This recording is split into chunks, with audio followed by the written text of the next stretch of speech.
ओम नमः शिवाय। भगवान विष्णु की नाभि से कमल का प्रादुर्भाव, शिव इच्छावश ब्रह्मा जी का उससे प्रकट होना, कमल नाल के उद्गम का पता लगाने के असमर्थ ब्रह्मा जी का तप करना, श्री हरि का उन्हें दर्शन देना, विवादग्रस्त ब्रह्मा विष्णु के बीच में अग्नि स्तंभ का प्रकट होना और उसी के ओर छोर पता न पाकर उन दोनों का उसे प्रणाम करना। ब्रह्मा जी कहते हैं, देव ऋषि जब नारायण देव जल में शयन करने लगे उस समय उनकी नाभि से भगवान शंकर की इच्छावश सहसा एक उत्तम कमल प्रकट हुआ जो बहुत बड़ा था। उसमें असंख्य नाल दंड थे। उसके कांति कनेर के फूल के समान पीले रंग की थी तथा उसकी लंबाई और ऊंचाई भी अनंत योजन थी। यह कमल करोड़ों सूर्यों के समान प्रकाशित हो रहा था। सुंदर होने के साथ साथ ही संपूर्ण तत्वों से युक्त था और अत्यंत अद्भुत, परम रमणीय, दर्शन के योग्य तथा सबसे उत्तम था। तत्पश्चात कल्याणकारी परमेश्वर सांब सदाशिव ने पूर्वता प्रयत्न करके मुझे अपने दाहिने अंग से उत्पन्न किया। मुने उन महेश्वर ने मुझे तुरंत ही अपनी माया से मोहित करके नारायण देव के नाभि कमल में डाल दिया और लीला पूर्वक मुझे वहां से प्रकट किया। इस प्रकार का कमल से पुत्र के रूप में मुझ हिरण्यगर्भ का जन्म हुआ। मेरे 4 मुख हुए और शरीर की कांति लाल हुई। मेरे मस्तक त्रिपुंड की रेखा से अंकित थे। तात भगवान शिव की माया से मोहित होने के कारण मेरी ज्ञान शक्ति इतनी दुर्बल हो रही थी कि मैंने उस कमल के सिवा दूसरे किसी को अपने शरीर का जनक या पिता नहीं जाना।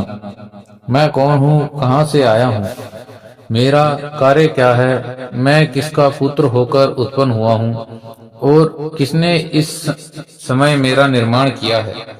इस प्रकार संशय में पड़े हुए मेरे मन में यह विचार उत्पन्न हुआ, मैं किस लिए मोह में पड़ा हुआ हूँ। जिसने मुझे उत्पन्न किया उसका पता लगाना तो बहुत सरल है। इस कमल पुष्प का जो पत्र युक्त नाल है उसका उद्गम स्थान इस जल के भीतर नीचे की ओर है। जिससे मुझे उत्पन्न किया है वह पुरुष भी वही होगा, इसमें संशय नहीं है।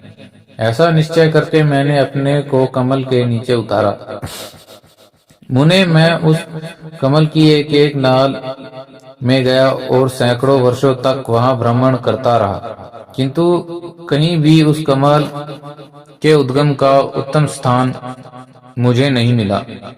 तब पुनः संशय में पड़कर मैं उस कमल पुष्प पर जाने को उत्सुक हुआ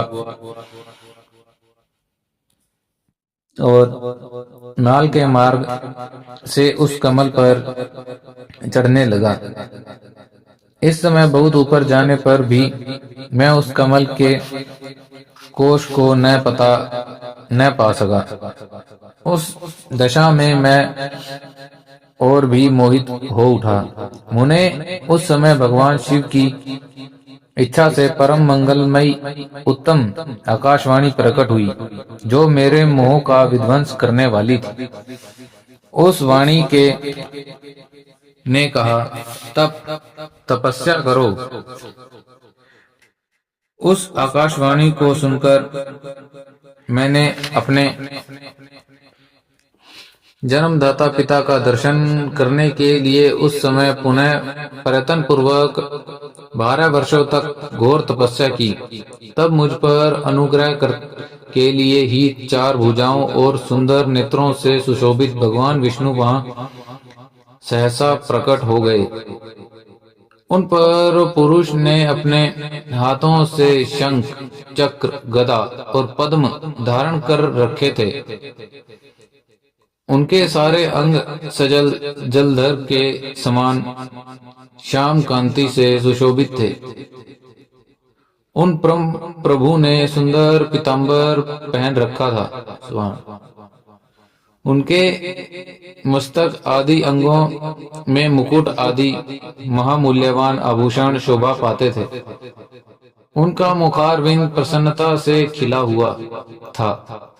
मैं उनके छवि पर मोहित हो रहा था। वे मुझे करोड़ों कामदेवों के समान मनोहर दिखाई दिए। उनका यह अत्यंत सुंदर रूप देखकर मुझे बड़ा आश्चर्य हुआ। वे सांवली और सुनहरी आभा से उदासी हो रहे थे। उस समय उन सद स्वरूप सर्वात्मा चार भुजा धारण करने वाले महाबाहु नारायण देव को वहां पर रूप में अपने साथ देखकर मुझे बड़ा हर्ष हुआ। फिर भी उन नारायण देव के साथ मेरी बातचीत आरंभ हुई। भगवान शिव की लीला से वहां हम दोनों में कुछ विवाद छिड़ गया। इसी समय हम लोगों ने बीच में एक महान अग्निस्तंभ ज्योतिमय लिंग प्रकट हुआ। मैंने और श्री विष्णु ने क्रमशः ऊपर और नीचे जाकर उसके आदि अंत का पता लगाने के लिए बड़ा प्रयत्न किया, परंतु हमें कहीं भी उसका और छोर नहीं मिला। मैं थककर ऊपर से नीचे लौट आया और भगवान विष्णु भी उसी समय नीचे से ऊपर आकर मुझसे मिले। हम दोनों शिव की माया से मोहित थे। श्री हरि ने मेरे साथ आगे पीछे और अगल बगल में परमेश्वर शिव को प्रणाम किया। फिर वे सोचने लगे, यह क्या वस्तु है। इसके स्वरूप का निर्देश नहीं किया जा सकता, क्योंकि न तो इसका कोई नाम है और न कर्म ही है। लिंग रहित तत्व ही यहाँ लिंग भाव से प्राप्त हो गया है। ध्यान मार्ग में भी इसके स्वरूप का कुछ पता नहीं चलता। इसके बाद मैं और श्री हरि दोनों ने अपने चित्त को स्वस्थ करके उस अग्निस्तंभ को प्रणाम करना आरंभ किया। हम दोनों बोले, हे महाप्रभु, हम आपके स्वरूप को नहीं जानते।